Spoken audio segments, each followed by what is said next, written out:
একটি বিশাল রহস্যময় এবং রক্তাক্ত দুনিয়ায় আপনাকে স্বাগতম, যেখানে প্রতিটি চরিত্রের পেছনে লুকিয়ে আছে এক একটি গভীর ষড়যন্ত্র, এক একটি ভয়ঙ্কর স্বপ্ন। এটি সেই পৃথিবী যেখানে ক্ষমতার জন্য রক্ত ঝরে, বিশ্বাসঘাতকতা হয়ে ওঠে নিত্যদিনের ঘটনা, আর প্রতিটি শীতকালের সঙ্গে বয়ে আসে এক ভয়ঙ্কর অজানা শত্রুর ছায়া। অ্যাকশন, রোমাঞ্চ, প্রেম, হত্যা, অলৌকিক স্তব্ধ হবার মতো সব দৃশ্য। আপনাকে যদি কেউ জিজ্ঞেস করে এ যাবৎকালের সেরা টিভি সিরিজ কোনটি, কোনো কনফিউশন ছাড়াই উত্তর হবে গেম অফ থ্রোনস। এমন সব অবাস্তব ঘটনা, অ্যাকশন, ফিকশন মিলিয়ে তৈরি করা হয়েছে এই সিরিজটি। আপনি যদি একবার দেখা শুরু করেন তাহলে আর চোখ সরাতে পারবেন না। তাহলে চলুন ঘটনার অন্ধকারে লুকিয়ে থাকা রহস্যে আলো ফেলে শুরু করি বিশ্বসেরা সিরিজ গেম অফ থ্রোনস। আজ আমরা প্রবেশ করব গেম অফ থ্রোনস সিরিজের প্রথম সিজনের প্রথম পর্বে। তাহলে চলুন শুরু করা যাক। প্রথমে আমরা ঘোড়ায় চড়া অবস্থায় একটা দৃশ্য দেখি, যেখানে তিনজন বন মানুষদের ধরতে যাচ্ছিল।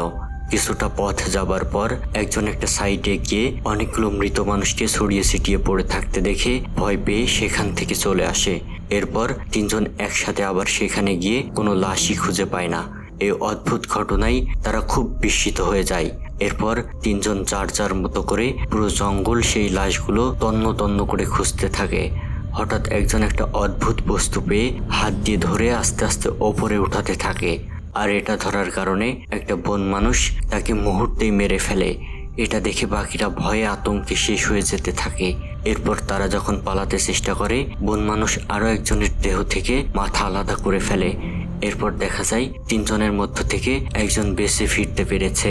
তবে সে উইন্টারভ্যালে আসা মাত্রই স্টার্ক তার বাহিনী দিয়ে আটক করে ফেলে। এবার চলুন আপনাদের আরো সহজ সাবলীলভাবে বুঝিয়ে বলি। স্টার্ক মূলত উইন্টারভ্যালের রাজা। বাংলাদেশ যেমন 8টি বিভাগ নিয়ে গঠিত, এখানে প্রতিটি বিভাগের আলাদা নাম আছে, ঠিক তেমনি উইন্টারভ্যালও এই দেশের একটি রাজ্য, যেটাকে আপনি সহজে বুঝতে বিভাগ হিসেবে ধরতে পারেন। এখানে যে রাজ্যগুলো রয়েছে তার মধ্যে উইন্টারভ্যালের আয়তন সব থেকে বেশি। আর এই রাজ্যের রাজা মূলত নেড স্টার্ক। নেড স্টার্ক 6 ছেলে মেয়ের জনক। তার বড় ছেলের নাম ছিল রব স্টার্ক, এর পরের ছেলের নাম ছিল জন স্নো, পরের জনের নাম ছিল সানসা স্টার্ক, এর পরের জনের নাম ছিল আরিয়া স্টার্ক, ছোট ছেলে ছিল ব্রান, এবং সব থেকে ছোট ছিল রিগান স্টার্ক। স্টার্কের স্ত্রী যিনি ছিলেন তিনি খুবই সুন্দরী একজন নারী, যার নাম ছিল ক্যাথলেন স্টার্ক।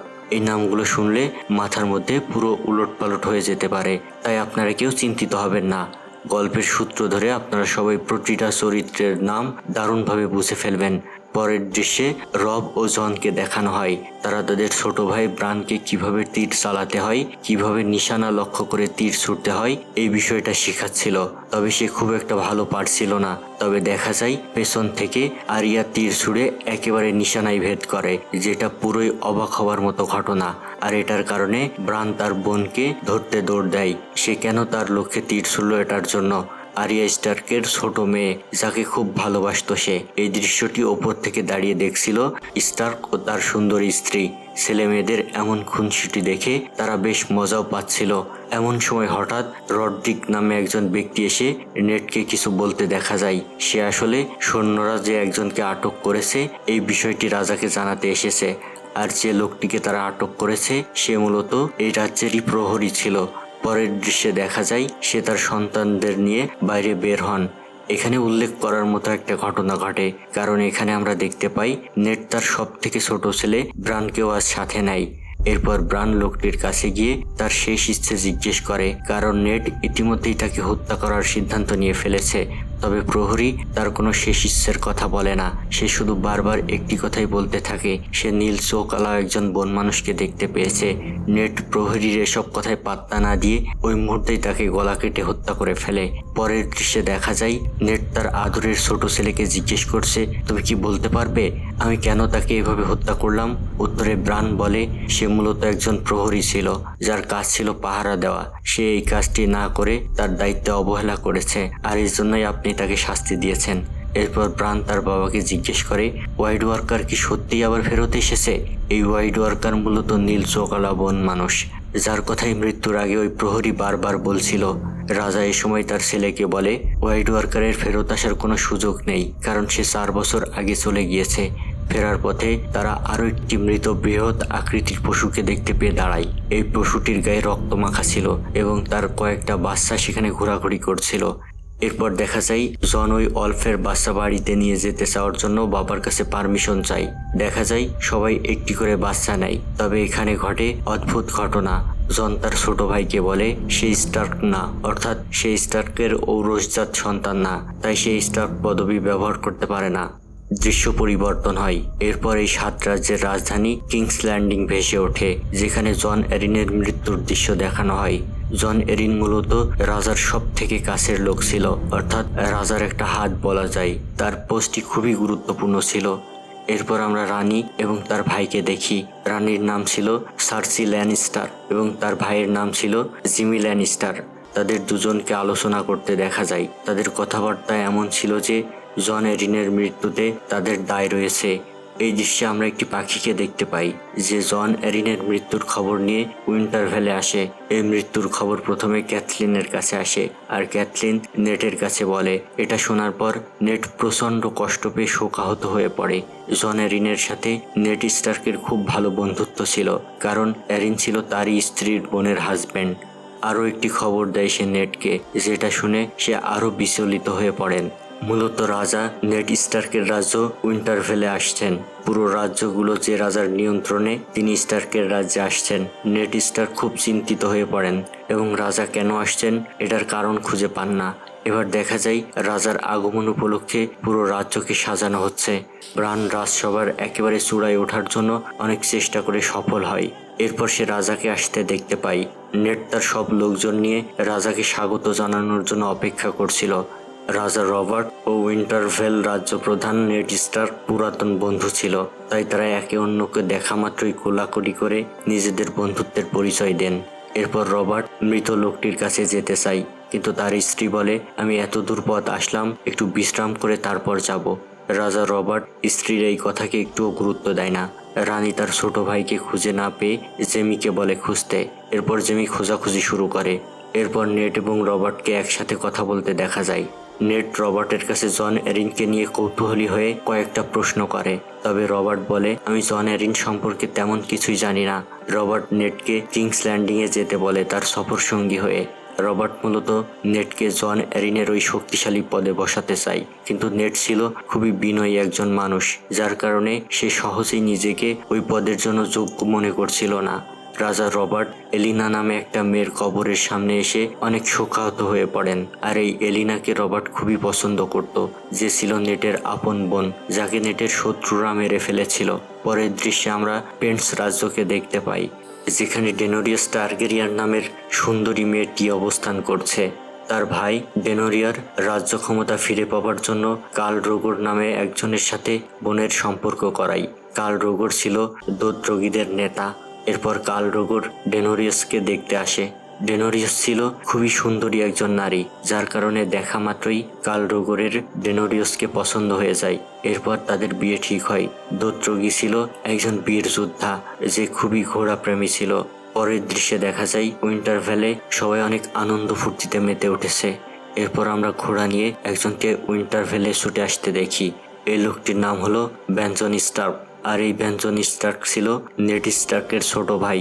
সে মূলত দেওয়ালের প্রহরী, যার কারণে উইন্টারভেলে থাকতে পারে না, তবে প্রয়োজনে সে উইন্টারভেলে আসে মাঝে মধ্যেই। বন্ধুরা, আমরা প্রথমে যে ব্যক্তিকে মেরে ফেলতে দেখি সেও ছিল এই দেওয়ালের পাহারাদার। মূলত এই দেওয়াল কি এবং এই পাহারাদারদেরই কাজ কি, এইগুলোর রহস্য জানতে হলে আপনাকে আরও গল্পের ভেতরে প্রবেশ করতে হবে। এই দৃশ্যে জন এবং ব্যঞ্জনকে একসাথে গল্প করতে দেখা যায়। মূলত জন প্রহরী হতে চায়, আর এর জন্যই ব্যঞ্জনের প্রতি তার একটু বেশি আগ্রহ। জন ব্যঞ্জনকে বলে পরের বার তুমি আমাকে সাথে নিয়ে যাবে, আমি যে কোনো মূল্যে প্রহরী হতে চাই। এটা শুনে ব্যঞ্জন বলে প্রহরী হওয়া খুব কঠিন একটা কাজ। এই কাজের জন্য তোমাকে অনেক কিছু ত্যাগ করতে হবে, যেমন প্রথমত তুমি কখনো বিয়ে করতে পারবে না, দ্বিতীয়ত তুমি আর কখনো পরিবারের সাথে স্থায়ীভাবে থাকতে পারবে না। এগুলো শোনার পর জন বলে আমি এগুলোর জন্য প্রস্তুত, তবে ব্যঞ্জন তার কথাই গুরুত্ব না দিয়ে সেখান থেকে চলে যায়। এরপর দেখা যায় জন এবং ট্যারিয়ন অনেক বিষয় নিয়ে কথা বলতে থাকে এবং এক পর্যায়ে সে দেওয়াল দেখার আগ্রহের কথা প্রকাশ করে। পরের দৃশ্যে সবাইকে পার্টিতে এনজয় করতে দেখা যায়। পার্টি শেষ হলে নেড তার স্ত্রী ক্যাথলিনের সাথে রবার্টের দেওয়া প্রস্তাব নিয়ে কথা বলে। হঠাৎ দেখা যায় সেখানে মিস্টার লুবেন আসে এবং একটি চিঠি দেয়। ক্যাথলিন এই চিঠি পড়া মাত্রই সেটা আগুনে পুড়িয়ে ফেলে। এটা দেখে নেড খুব অবাক হয়ে যায় এবং ক্যাথলিনকে জিজ্ঞেস করে, তুমি এটা কেন পুড়িয়ে ফেললে? কি এমন ছিল এই চিঠির মধ্যে? কে পাঠিয়েছে এই চিঠি?